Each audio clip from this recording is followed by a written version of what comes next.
Yo, what's up mga bros? Welcome back sa aking channel. Today, may bagong share sa inyo na play to earn craft na kung saan ay tuloy-tuloy pa rin kumikita yung mga gumagawa nito. At ito nga ay ang Clash of Coins. No? So, dito, matagal na rin na nag-trend nito at as of now, nasa 430 yung ating rank at nasa 2,370,000 yung ating points.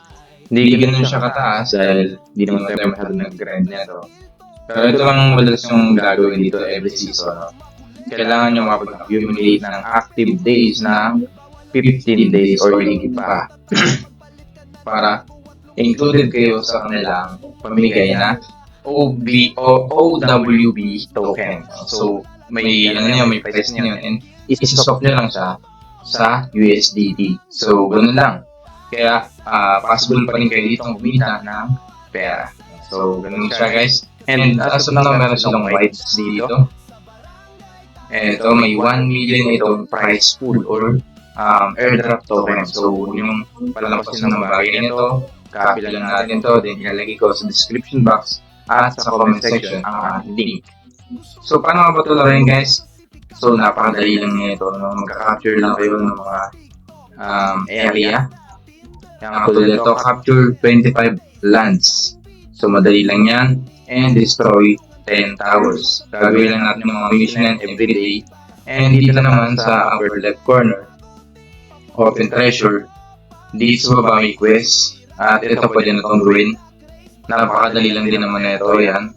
Follow, join Discord. At napakadali pang iba.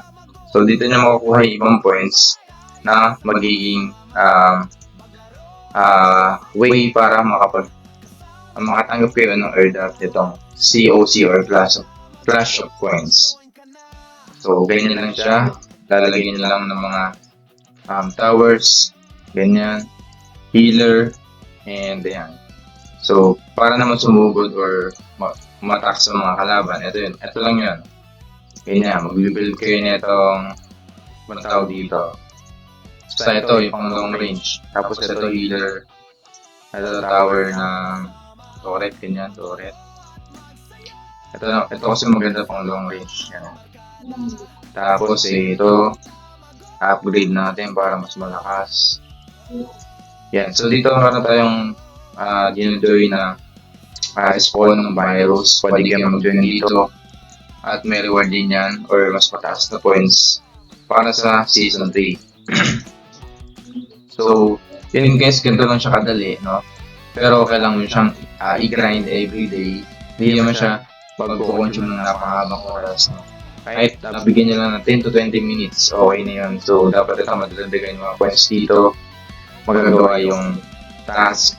And, eto, yung points dito, it's dapat dumadagdag or nag-gain kayo ng panibagong points everyday. And, syempre, maghanap na rin kayo ng friends na maglalaro nito. Mag-invite lang kayo at pwede rin kayo mag-earn ng USDC kapag sila ay nagtatalpak or nagtatap up sa game na ito.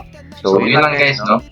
Sinare ko lang itong matagal na or existing na play to earn or play to earn na game na malalaro mo sa cellphone at sa PC gamit lang ang web or ang website nila. So, yun lang guys, no? So, keep grinding and don't forget to like, subscribe, and hit the notification bell para lagi lang updated sa ating mga bagong videos. Yun lang guys. Mas muli. Paalam.